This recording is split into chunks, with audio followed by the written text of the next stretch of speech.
Shalom Bapak Ibu dan Saudara yang terkasih dalam Kristus Yesus dimanapun berada. Doa dan harapan kami kiranya apapun yang menjadi aktivitas kita selalu dalam perlindungan Tuhan. Untuk itu mari kita melandaskan setiap aktivitas dan pekerjaan kita dalam satu hari ini mendasari dari firman Tuhan. Mari kita bersatu di dalam doa. Kami sangat bersyukur ya Tuhan untuk kasih Tuhan yang melingkupi hidup dan kehidupan kami hingga saat ini. Kami boleh bangun dari tempat tidur kami sehingga kami akan melakukan setiap aktivitas dan pekerjaan kami. Kiranya Tuhan memberikan kekuatan bagi kami. Kiranya Tuhan mengajari kami untuk melakukan setiap aktivitas kami dengan mendasari firman-Mu ya Tuhan. Kuatkan kami dan mampukanlah kami. Hapuskan segala dosa dan pelanggaran kami dalam Kristus. Kami berdoa dan mengucap syukur. Amin. Saudara yang terkasih dalam Kristus Yesus, firman yang boleh menjadi kekuatan kita untuk melakukan segala aktivitas kita diambil dari Roma 8 ayat yang ke-15.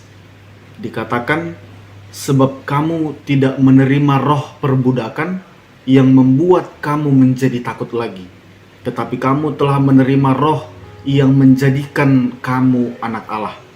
Oleh roh itu kita berseru, ya Aba, ya Bapa. Saudara yang terkasih dalam Kristus Yesus, perlu kita ketahui bahwa perbudakan merupakan perlakuan orang lain yang dibuat secara tidak terhormat untuk mengambil keuntungan atas keadaan orang lain tersebut. Dengan perbudakan inilah yang menjadikan kesenjangan sosial antara yang di atas selalu merasa benar dan superior, sementara yang di bawah selalu merasa tertindas. Dalam masa lampau, atau kita katakanlah masa penjajahan, kita ketahui banyaknya terjadi perbudakan.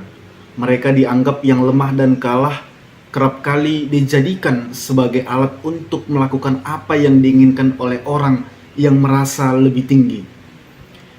Dan di dalam Alkitab juga ada begitu banyak terjadi perbudakan.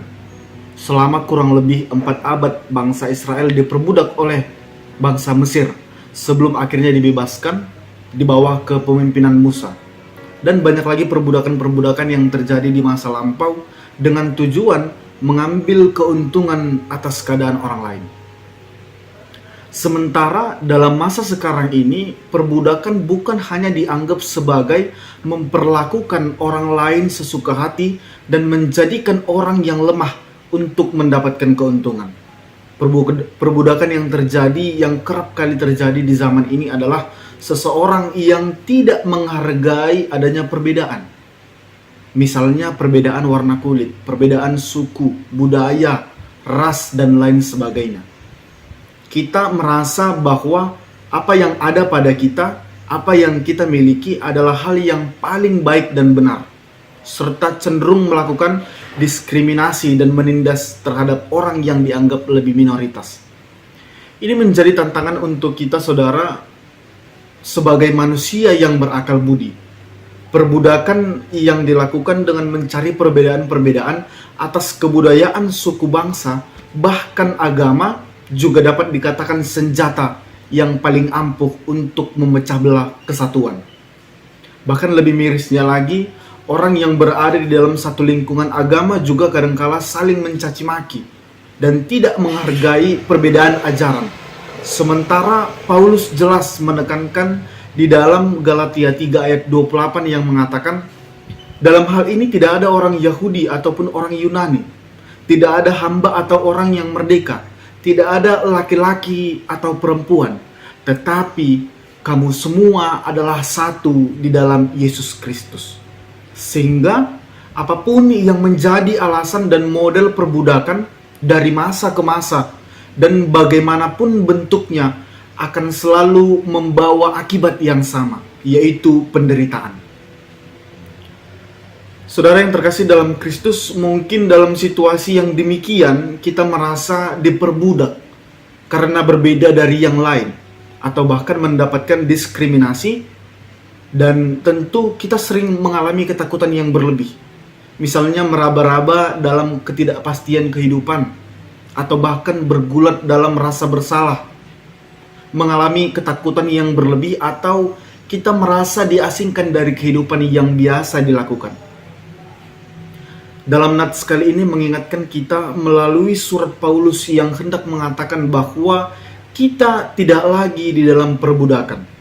Posisi antara hamba dan Tuhan sudah berubah menjadi relasi antara seorang ayah dan seorang anak. Allah menjadi ayah sekaligus penolong kita, dan kita bukan lagi budak, melainkan menjadi seorang anak yang menerima Roh Kudus di dalam kehidupan kita. Seperti yang kita ketahui bahwa peran seorang ayah ialah bapa yang melindungi. Dia yang menjaga, memelihara, dan berkarya di dalam kehidupan kita.